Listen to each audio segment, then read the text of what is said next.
ಶ್ರೀ ಗಣೇಶಾಯ ನಮಃ. ಶ್ರೀ ಗುರುಭ್ಯೋ ನಮಃ. ಶ್ರೀ ಸರಸ್ವತ್ಯೈ ನಮಃ. ಶ್ರೀಮಾತ್ರೇ ನಮಃ.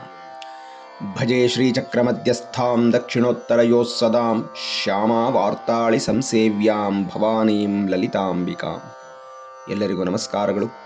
ಆತ್ಮೀಯರೇ, ಕಳೆದ ಉಪನ್ಯಾಸದಲ್ಲಿ ಶ್ರೀಲಲಿತೆಯ 893ನೆಯ ಶ್ರೀನಾಮ ವಿಷ್ಣುರೂಪಿಣಿ ಅನ್ನುವ ನಾಮಚಿಂತನೆಯನ್ನು ತಿಳಿಯುವ ಪ್ರಯತ್ನ ಮಾಡಿದ್ದೆವು. ಈಗ ಶ್ರೀಮಾತೆಯ 894ನೆಯ ಶ್ರೀನಾಮ ಅಯೋನಿಹಿ. ಶ್ರೀಮಾತೆಗೆ ಕಾರಣ ಇಲ್ಲ ಅಂತ, ಅಂದರೆ ತನಗೆ ಯಾವುದೇ ಕಾರಣ ಇಲ್ಲದವಳು. ನ ವಿದ್ಯತೆ ಯೋನಿಹಿ ಕಾರಣಂ ಯಸ್ಯಾಹ ಸಾ. ಯಾವಾಕೆಗೆ ಬೇರೆಯ ಕಾರಣವಿಲ್ಲವೋ ಅವಳು ಅಯೋನಿಹಿ ಅಂತ ಕರೆಸಿಕೊಂಡಿದ್ದಾಳೆ ಅಂತ. ಈ ವಿಶ್ವವೆಲ್ಲ ಕಾರ್ಯವಾದರೆ ಆ ಕಾರ್ಯಕ್ಕೆ ಕಾರಣವಾದವಳು ಜಗನ್ಮಾತೆ ಅಯೋನಿಹಿ ಅಂತ. ಅವಳು ಎಲ್ಲದಕ್ಕೂ ಕಾರಣವಾಗಿದ್ದಾಳೆ, ಆದರೆ ಅವಳಿಗೆ ಯಾವುದೇ ಕಾರಣವೂ ಇಲ್ಲ ಅಂತ. ಒಂದು ವೇಳೆ ಅವಳಿಗೂ ಏನಾದರೂ ಕಾರಣವಿದ್ದಿದ್ದರೆ ಆಗ ಆಕೆ ಅಯೋನಿಹಿ ಅಂತ ಕರೆಸಿಕೊಳ್ಳಲು ಸಾಧ್ಯವಾಗುತ್ತಿರಲಿಲ್ಲ ಅಂತ. ಮತ್ತೆ ಇಲ್ಲಿ ಯೋನಿ ಅನ್ನುವುದಕ್ಕೆ ಮತ್ತೊಂದು ಅರ್ಥ ಸ್ಥಾನವಾಚಕ ಅಂತ. ಇದನ್ನು ಶ್ರುತಿಗಳೇ ಹೀಗೆ ಹೇಳುತ್ತೆ, ಯೋನಿಷ್ಠ ಇಂದ್ರ ನಿಶಸೇ ಅಕಾರಿ ಅಂತ. ಹೇ ಇಂದ್ರ, ನೀನು ಕುಳಿತುಕೊಳ್ಳುವುದಕ್ಕಾಗಿ ನಾನು ನಿನಗೊಂದು ಸ್ಥಾನವನ್ನು ಕೊಟ್ಟಿದ್ದೇನೆ ಅಂತ ವೇದಮಾತೆ ಹೇಳ್ತಾಳೆ. ಹಾಗಾಗಿ ಇಲ್ಲಿ ಯೋನಿಹಿ ಅಂತಂದರೆ ಸ್ಥಾನ ಅಂತ. ಹಾಗಾಗಿ ಅಯೋನಿಹಿ ಅಂತಂದರೆ ಸ್ಥಾನ ಇಲ್ಲದವಳು ಅಂತ. ಅರೆ, ಅಮ್ಮನಿಗೆ ಸ್ಥಾನವೇ ಇಲ್ಲವೇ ಅನ್ನುವಂಥ ಪ್ರಶ್ನೆ ಬರಬಹುದು. ನಿಜ, ಅವಳಿಗೆ ಒಂದು ನಿರ್ದಿಷ್ಟವಾದ ಸ್ಥಾನ ಅಂತ ಇಲ್ಲ. ಏಕೆಂದರೆ ಇರುವ ಸ್ಥಾನವೆಲ್ಲ ಅವಳದ್ದೇ.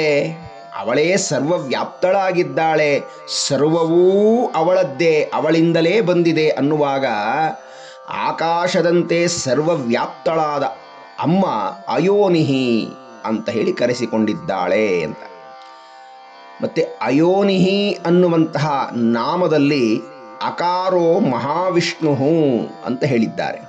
ಇನ್ನು ಯೋನಿ ಅಂದರೆ ಕಾರಣ ಅಂತ ಈಗಾಗಲೇ ನೋಡಿದ್ದೇವೆ.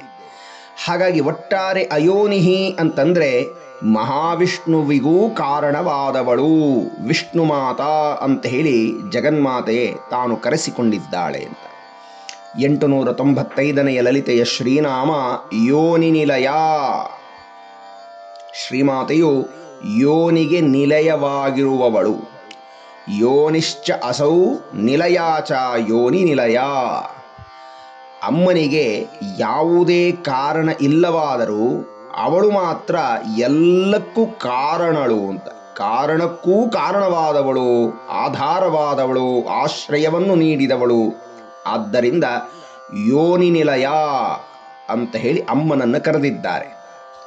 ನೋಡಿ, ಭಗವದ್ಗೀತೆಯಲ್ಲಿ ಗೀತಾಚಾರ್ಯನಾದ ಕೃಷ್ಣ ಪರಮಾತ್ಮ ಈ ಮಾತನ್ನು ಹೇಳ್ತಾನೆ, ಮಮ ಯೋನಿದ್ ಮಹದ್ಬ್ರಹ್ಮ ತಸ್ಮಿನ್ ಗರ್ಭಂ ದಧಾಮ್ಯಹಂ ಸಂಭವ ಸರ್ವಭೂತಾನಾಂ ತಥೋ ಭವತಿ ಭಾರತ. ಸರ್ವಯೋನೀಷು ಕೌಂತೇಯ ಮೂರ್ತಯಃ ಸಂಭವಂತಿ ಯಾಃ ತಾಸಾಂ ಬ್ರಹ್ಮ ಮಹದ್ಯೋನಿರಹಂ ಬೀಜ ಪ್ರದಪ್ಪಿತ ಅಂತ ಸ್ವಾಮಿ ಉದ್ಗಾರ ಮಾಡುತ್ತಾನೆ.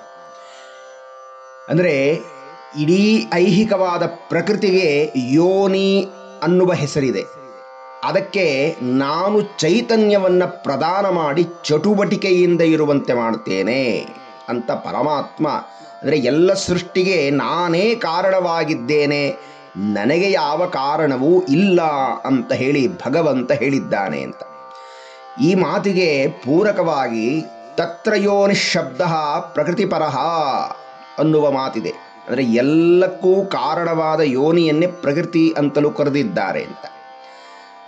ಇದಕ್ಕೆ ಪೂರಕವಾಗಿ ಮಾಂಡುಕ್ಯ ಉಪನಿಷತ್ತು ಹೀಗೆ ಹೇಳುತ್ತೆ, ಕರ್ತಾರಮೀಶಂ ಪುರುಷಂ ಬ್ರಹ್ಮಯೋನಿಂ. ಹೀಗಾಗಿ ಯೋನಿ ಎಂಬ ಶಬ್ದವು ಸರ್ವಕಾರಣ ಅಂತ ಅರ್ಥವನ್ನು ಕೊಡುತ್ತೆ. ಮತ್ತೆ ಈ ಮಾತಿಗೆ ಬ್ರಹ್ಮಸೂತ್ರವೂ ಸಹ ಅನುಮೋದನೆಯನ್ನು ಕೊಡುತ್ತೆ. ಯೋನಿಶ್ಚ ಹಿ ಗೀಯತೆ ಅನ್ನುವ ಸೂತ್ರದ ಪ್ರಕಾರ. ಅಂದರೆ ಎಲ್ಲಕ್ಕೂ ಕಾರಣಳು ಪರಬ್ರಹ್ಮ ಸ್ವರೂಪಳಾದ ಅಮ್ಮನೇ ಆಗಿದ್ದಾಳೆ ಅಂತ. ಮತ್ತೆ ಅಂತಹ ಎಲ್ಲಕ್ಕೂ ಕಾರಣಳಾದ ಅಮ್ಮನನ್ನು ತಿಳಿಯಲು ಸಾಧ್ಯವಾಗುವಂಥದ್ದು ಶಾಸ್ತ್ರಗಳ ಸಹಾಯದಿಂದ. ಹಾಗಾಗಿ ಶಾಸ್ತ್ರಯೋನಿತ್ವಾತ್ ಅಂತ ಅಲ್ಲೂ ಸಹ ಈ ಯೋನಿ ಅನ್ನುವಂಥ ಶಬ್ದವನ್ನು ಹೇಳಿದ್ದಾರೆ. ಹೀಗಾಗಿ ಈ ಶಾಸ್ತ್ರಗಳಿಗೂ ಸಹ ವೇದಮಾತೆಯೇ ಕಾರಣಳಾಗಿದ್ದಾಳೆ ಅಂತ.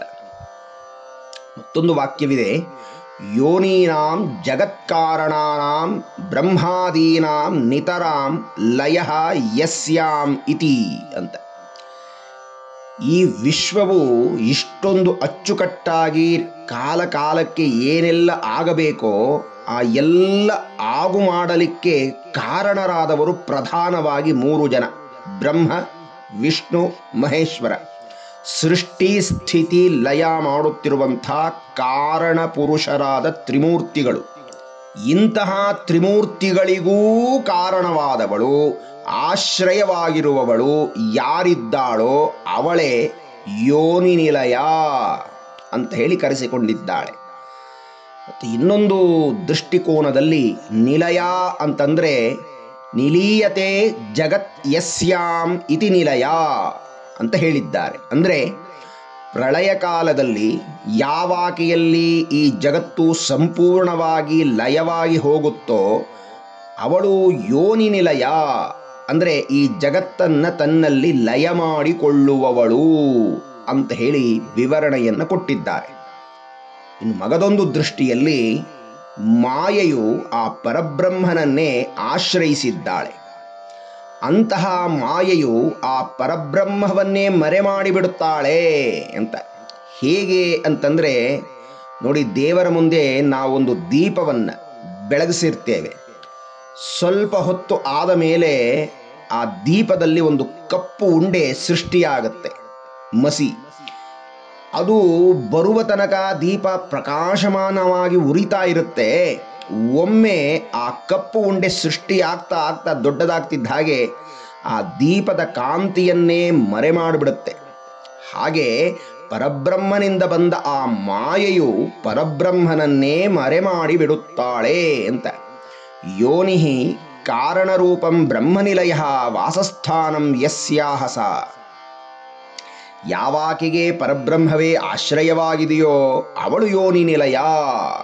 ಅಂದರೆ ಆ ಮಾಯಾಸ್ವರೂಪಳಾದಂತಹ ಜಗನ್ಮಾತೆ ಪರಬ್ರಹ್ಮವನ್ನು ಆಶ್ರಯಿಸಿಕೊಂಡಿದ್ದಾಳೆ ಅಂತ. ಹಾಗಾಗಿ ಅಮ್ಮನನ್ನು ಯೋನಿ ನಿಲಯ ಅಂತಲೂ ಅರ್ಥೈಸಿದ್ದಾರೆ. ಇನ್ನು ಶ್ರೀಚಕ್ರದಲ್ಲಿ 9 ಆವರಣಗಳು ಇದ್ದಾವೆ. ಮಧ್ಯದ ಬಿಂದುವಿನ ನಂತರ ತ್ರಿಕೋಣವನ್ನು ಯೋನಿ ಅಂತ ಹೇಳಿ ಕರೆದಿದ್ದಾರೆ. ಈ ಯೋನಿ ಅನಿಸಿದಂತಹ ತ್ರಿಕೋಣದ ಮಧ್ಯದ ಬಿಂದು ಮಂಡಲವೇ ಅಮ್ಮನ ನಿಲಯವಾಗಿದೆ. ಆದ್ದರಿಂದ ಆಕೆಯನ್ನ ಯೋನಿ ನಿಲಯ ಅನ್ನುವಂಥ ಅರ್ಥದಲ್ಲೂ ಕರೆದಿದ್ದಾರೆ. ಕೈವಲ್ಯೋಪನಿಷತ್ತಿನಲ್ಲಿ ಹೀಗೆ ವಿವರಣೆಯನ್ನು ಕೊಡ್ತಾರೆ. ಉಮಾ ಸಹಾಯಂ ಪರಮೇಶ್ವರಂ ವಿಭುಂ ತ್ರಿಲೋಚನಂ ನೀಲಕಂಠಂ ಪ್ರಶಾಂತಂ ಧ್ಯಾತ್ವಾ ಮುನಿರ್ಗಚ್ಚತಿ ಭೂತ ಯೋನಿಂ ಅಂತ ಹೇಳಿ. ಯಾರು ಉಮಾಮಹೇಶ್ವರರನ್ನ ನಿರಂತರವಾಗಿ ಧ್ಯಾನ ಮಾಡುತ್ತಾರೋ ಅವರು ಸರ್ವಕ್ಕೂ ಕಾರಣವಾಗಿರಬಹುದಾದ ಆ ಪರಬ್ರಹ್ಮನನ್ನೇ ಸೇರುತ್ತಾರೆ, ಅವನ್ನೇ ಹೊಂದುತ್ತಾರೆ ಅಂತ ಹೇಳಿ ವಿವರಿಸಿದ್ದಾರೆ. ಹೀಗಾಗಿ ಇಲ್ಲಿ ಯೋನಿ ಅನ್ನುವಂತಹ ಶಬ್ದ ಸರ್ವಕ್ಕೂ ಕಾರಣವಾದ ಪರತತ್ವ ಬ್ರಹ್ಮವಸ್ತು ಅನ್ನುವ ಅರ್ಥದಲ್ಲೇ ಹೇಳಿದ್ದಾರೆ. ಇನ್ನು ಇದೇ ಅರ್ಥ ಬರುವಂತೆ ಮತ್ತೊಂದು ವ್ಯಾಖ್ಯಾನ, ಕ್ರಿಯಾಶಕ್ತಿಮಂತಂ ಈಶಂ ಪುರುಷಂ ಪ್ರತ್ಯಂಚ ಬ್ರಹ್ಮಪೂರ್ಣಂ ಯೋನಿಂ ಧ್ಯಾನೇನ ಅಪಶ್ಯನ್. ಹೀಗೆ ಎಲ್ಲಕ್ಕೂ ಕಾರಣವಾಗಿರಬಹುದಾದಂತಹ ಆ ಈಶ್ವರಿ ಶಕ್ತಿಯನ್ನು ಧ್ಯಾನದಿಂದ ನೋಡಬೇಕು. ಏಕೆಂದರೆ ಇದು ಪ್ರತ್ಯಕ್ಷವಾಗಿ ಕಾಣುವಂಥ ಶಕ್ತಿ ಅಲ್ಲ. ಹಾಗಾಗಿ ಅದನ್ನು ಧ್ಯಾನದಿಂದ, ಸಾಧನೆಯಿಂದ, ತಪೋ ಮಾರ್ಗವನ್ನು ಅನುಸರಿಸಿ ಅನುಷ್ಠಾನವನ್ನು ಮಾಡಿ ತನ್ನಲ್ಲೇ ಇರಬಹುದಾದಂಥ ಆ ಶಕ್ತಿ, ಎಲ್ಲಕ್ಕೂ ಕಾರಣವಾದ ಮೂಲ ಚೈತನ್ಯ ಶಕ್ತಿ ನನ್ನಲ್ಲೇ ಇದೆ, ಅದೇ ಜಗನ್ಮಾತೆಯ ನಿಲಯ ಅಂತ ಯಾರು ನೋಡುತ್ತಾರೋ ಅವರು ಪರಿಪೂರ್ಣತ್ವವನ್ನು ಹೊಂದುತ್ತಾರೆ ಅನ್ನುವ ವಿವರಣೆಯನ್ನು ಕೊಟ್ಟಿದ್ದಾರೆ. 896ನೆಯ ಲಲಿತೆಯ ಶ್ರೀನಾಮ ಕೂಟಸ್ಥ. ಶ್ರೀಮಾತೆಯು ನಿಷ್ಕ್ರಿಯಳು ಅಂತ, ಅಲುಗಾಡದೇ ಇರುವವಳು ಅಥವಾ ವಿಕಾರರಹಿತಳು ಅಂತ. ನೋಡಿ, ಈ ನಾಮದಲ್ಲಿ ಕೂಟಸ್ಥ ಅಂತ ಇದೆ. ಅದರಲ್ಲಿ ಕೂಟ ಅನ್ನುವುದಕ್ಕೆ ಹಲವು ಅರ್ಥಗಳನ್ನು ಹೇಳಿದ್ದಾರೆ. ನಿಶ್ಚಲ, ಮಾಯಾ, ಸಮೂಹ ಅಥವಾ ಗುಂಪು, ಮತ್ತೆ ಪರ್ವತದ ತುದಿ, ತುಚ್ಛ ಅಥವಾ ಸುಳ್ಳು, ಹೀಗೆ ಹಲವು ಅರ್ಥಗಳನ್ನು ವಿವರಿಸಿದ್ದಾರೆ. ಆದರೆ ಇಲ್ಲಿ ನಾವು ಪ್ರಧಾನವಾಗಿ ತೆಗೆದುಕೊಳ್ಳಬೇಕಾದ ಅರ್ಥ ಕೂಟಸ್ಥ ಅಂತಂದರೆ ಮಾಯಾ ಅಂತ. ಆಕೆಯೇ ಮಾಯಾ ಸ್ವರೂಪವಾದ್ದರಿಂದ ಕೂಟಸ್ಥ ಅಂತ ಕರೆಸಿಕೊಂಡಿದ್ದಾಳೆ. ಹಾಗಾಗಿ ನಾವು ಅಮ್ಮನನ್ನೇ ಪ್ರಾರ್ಥನೆ ಮಾಡಬೇಕು, ನಮ್ಮ ಅಜ್ಞಾನದ ಮಾಯಾ ಪರದೆಯನ್ನು ಹರಿಯಮ್ಮ ಅಂತ. ಕೂಟಸ್ಯ ಅಜ್ಞಾನಸ್ಯ ಸ್ಥಾ ಸ್ಥಿತಿ ಯಸ್ಯಾಂ ಅನ್ನುವಂತೆ. ಮತ್ತೆ ಸಮೂಹದಲ್ಲಿ ಇರುವವಳನ್ನು ಕೂಟಸ್ಥ ಅಂತ ಹೇಳಿ ಕರೆದಿದ್ದಾರೆ. ಅಂದರೆ ಈ ವಿಶ್ವವೆಲ್ಲ ಅನೇಕಾನೇಕ ಸಮೂಹದಿಂದ ಕೂಡಿದೆ. ಕೂಟಾನಾಂ ವಿಶ್ವ ಸಮೂಹಾನಾಂ ಸ್ಥಿತಿ ಯಸ್ಯಾಂ ಸಾ. ಈ ಇಡೀ ಬ್ರಹ್ಮಾಂಡದ ಸಮೂಹವೆಲ್ಲ ಯಾರಲ್ಲಿ ಅಡಗಿ ಹೋಗುತ್ತೋ ಪ್ರಳಯ ಕಾಲದಲ್ಲಿ ಅವಳನ್ನು ಕೂಟಸ್ಥ ಅಂತ ಹೇಳಿ ಕರೆದರು. ಮತ್ತು ಈ ವಿಶ್ವವು ಅನೇಕ ಸಮೂಹದಲ್ಲಿ ಕೂಡಿದೆ ಅಂತ. ಎಷ್ಟು ಸಮೂಹವಿದೆಯೋ, ದೇವ ಸಮೂಹ, ಋಷಿ ಸಮೂಹ, ಸಿದ್ಧಚಾರಣರ ಸಮೂಹ, ಗಂಧರ್ವರ ಸಮೂಹ, ಮನುಷ್ಯರ ಸಮೂಹ, ಹಾಗೆ ಅದರಲ್ಲಿ ಸ್ತ್ರೀ, ಪುರುಷ, ಬಾಲ, ವೃದ್ಧ, ಲೆಕ್ಕವಿಲ್ಲದಷ್ಟು ಕೂಟಗಳಿದ್ದಾವೆ. ಆ ಎಲ್ಲ ಕೂಟದಲ್ಲೂ ಇರುವವಳು ಅವಳೇ ಕೂಟಸ್ಥ. ಅಷ್ಟು ಮಾತ್ರವಲ್ಲ, ನಮ್ಮ ಶರೀರವೂ ಸಹ ಅನೇಕಾನೇಕ ಕೂಟದಿಂದ ಕೂಡಿದೆ. ಮತ್ತೆ ಮತ್ತೆ ಕೂಟ ಅಂದರೆ ಸಮೂಹ ಅಂತ, ಗುಂಪು. ಯಾವ ಯಾವ ಗುಂಪಿದೆ ನಮ್ಮಲ್ಲಿ? ಪಂಚಪ್ರಾಣಗಳು 5, ಪಂಚ ಉಪಪ್ರಾಣಗಳು, ಪಂಚ ಜ್ಞಾನೇಂದ್ರಿಯಗಳು, ಪಂಚಕರ್ಮೇಂದ್ರಿಯಗಳು, ಅಂತಃಕರಣ. ಇದನ್ನು ಹೊರತುಪಡಿಸಿ ಶರೀರದ ಅನೇಕಾನೇಕ ಅಂಗಾಂಗಗಳ ಸಮೂಹ. ಇದೆಲ್ಲವೂ ಕೆಲಸ ಮಾಡಬೇಕಾದರೆ, ಈ ಕೂಟಗಳು ಸರಿಯಾದ ರೀತಿಯಲ್ಲಿ ಕೆಲಸ ಮಾಡಬೇಕಾದರೆ, ಈ ಕೂಟವನ್ನು ನಡೆಸುತ್ತಿರುವಂಥ ಸ್ಥಾ ಚೈತನ್ಯ ಸ್ವರೂಪಳಾದ ಜಗನ್ಮಾತೆ ಶರೀರದಲ್ಲಿ ಇದ್ದಾಗ ಮಾತ್ರ ಈ ಕೂಟಗಳಾಗಿರಬಹುದಾದಂಥ ಅನೇಕ ಸಮೂಹಗಳು ಕೆಲಸ ಮಾಡುತ್ತೆ. ಹೀಗಾಗಿ ಜಗನ್ಮಾತೆಯನ್ನು ಚೈತನ್ಯ ಸ್ವರೂಪಳು ಅಂತ ಮತ್ತೆ ಮತ್ತೆ ವಾಗ್ದೇವತೆಗಳು ಪ್ರತಿಪಾದನೆ ಮಾಡ್ತಾ ಇದ್ದಾರೆ. ಮತ್ತೆ ಪರ್ವತದ ತುದಿಯಲ್ಲಿ ಇರುವವಳು, ಆದ್ದರಿಂದ ಅವಳನ್ನು ಕೂಟಸ್ಥ ಅಂತ ಹೇಳಿ ಕರೆದರು. ಅಂದರೆ ಹಿಮವಂತನ ಮಗಳಾಗಿ ಶಿವನ ಕೈ ಹಿಡಿದು ಆ ಹಿಮಾಲಯದ ತಟ್ಟ ತುದಿಯಲ್ಲಿ ಇರುವವಳಾದ್ದರಿಂದ ಅಮ್ಮನನ್ನು ಕೂಟಸ್ಥ ಅನ್ನುವ ದೃಷ್ಟಿಯಲ್ಲೂ ಕರೆದಿದ್ದಾರೆ. ಮತ್ತೊಂದು ಅರ್ಥದಲ್ಲಿ ಶ್ರೀಚಕ್ರದಲ್ಲಿ 3 ರೀತಿಯ ಶ್ರೀಚಕ್ರಗಳನ್ನು ನಾವು ನೋಡ್ತೇವೆ. ಭೂಪುರ, ಕೂರ್ಮಪುಷ್ಟ, ಹಾಗೆ ಮೇರುಪ್ರಸ್ಥ ಅಂತ. ಇದು 3 ರೀತಿ. ಈ ಮೇರುವಿನ ತಟ್ಟ ತುದಿಯಾದಂತಹ ಬಿಂದು ಮಂಡಲ ವಾಸಿನಿ ಶ್ರೀಮಾತೆ ಆಗಿದ್ದಾಳೆ. ಆದ್ದರಿಂದ ಅವಳನ್ನು ಕೂಟಸ್ಥ ಅಂತ ಹೇಳಿ ಕರೆದರು. ಇನ್ನೊಂದು ಪ್ರಧಾನವಾದ ಅರ್ಥ, ಅಮ್ಮನ ಪಂಚದಶಿ ಮಂತ್ರವು 3 ಕೂಟಗಳಿಂದ ಕೂಡಿರುವಂಥದ್ದು. 5 ಅಕ್ಷರದಿಂದ ಕೂಡಿದಂಥದ್ದು ವಾಗ್ಭವಕೂಟ, 6 ಅಕ್ಷರಗಳಿಂದ ಕೂಡಿರುವಂಥದ್ದು ಕಾಮರಾಜಕೂಟ, ಹಾಗೆ 4 ಅಕ್ಷರಗಳಿಂದ ಕೂಡಿರುವಂಥದ್ದೇ ಶಕ್ತಿಕೂಟ.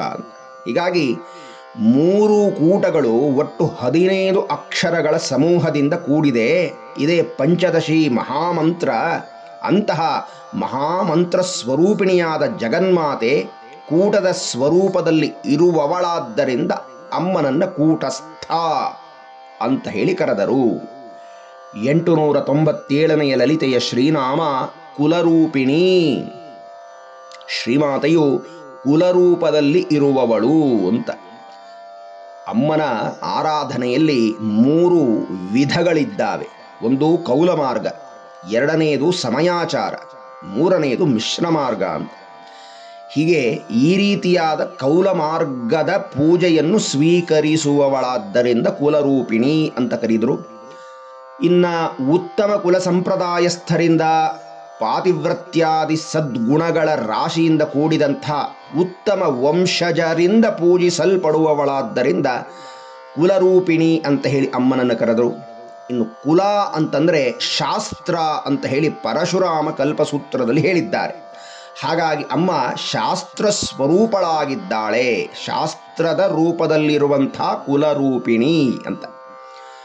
ಮತ್ತೆ ನಮ್ಮ ಶರೀರದ ಷಟ್ಚಕ್ರಗಳ ಸಮೂಹ, ಇಂತಹ 6 ಚಕ್ರಗಳ ಕೂಟದೊಳಗೆ ಕುಂಡಲಿನಿ ರೂಪದಲ್ಲಿ ಸಂಚರಿಸುವಂಥ ಕುಲರೂಪಿಣಿಯಾಗಿದ್ದಾಳೆ, ಕುಲಾಂಗನಳಾಗಿದ್ದಾಳೆ ಜಗನ್ಮಾತೆ. ಆದ್ದರಿಂದ ಕುಲರೂಪಿಣಿ ಅಂತ ಹೇಳಿ ಕರೆದರು ಅಂತ.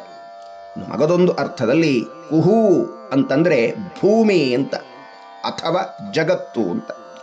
ಮತ್ತೆ ಲ ಕುಲ ಅನ್ನುವುದರಲ್ಲಿ ಲ ಅನ್ನುವಂಥದ್ದು ಲಯವಾಗುವುದು ಅಂತ ಅರ್ಥ. ಹಾಗಾಗಿ ಕುಲ ಅಂತಂದರೆ ಜಗತ್ತು ಪ್ರಳಯ ಕಾಲದಲ್ಲಿ ಯಾರಲ್ಲಿ ಲಯವಾಗುತ್ತೋ ಅವನನ್ನು ಶಿವ ಅಂತ ಕರೆದು. ಹೀಗಾಗಿ ಕುಲರೂಪಿಣಿ ಅಂತಂದರೆ ಅಂತಹ ಜಗತ್ತು ಪ್ರಳಯ ಕಾಲದಲ್ಲಿ ಯಾರಲ್ಲಿ ಲಯವಾಗಿ ಬಿಡುತ್ತೋ ಅಂತಹ ಶಿವನ ರೂಪದಲ್ಲಿ ಕುಲರೂಪಿಣಿಯಾಗಿ ಶಿವನ ಅರ್ಧಾಂಗಿಯಾಗಿ ಇರುವವಳು ಅನ್ನುವ ಅರ್ಥದಲ್ಲಿ ಹೇಳಿದ್ದಾರೆ. ಆತ್ಮೀಯರೇ, ಇಂತಹ ಜಗನ್ಮಾತೆಯ ಪಾದಾರವಿಂದಗಳಿಗೆ ಶಿರಸ ಮನಸ ವಂದಿಸುತ್ತಾ ಮುಂದಿನ ಉಪನ್ಯಾಸದಲ್ಲಿ ಶ್ರೀಮಾತೆಯ ಮುಂದಿನ ಶ್ರೀನಾಮಗಳನ್ನು ಅಧ್ಯಯನ ಮಾಡೋಣ. ಎಲ್ಲರಿಗೂ ವಂದನೆಗಳು. ನಮಸ್ಕಾರ.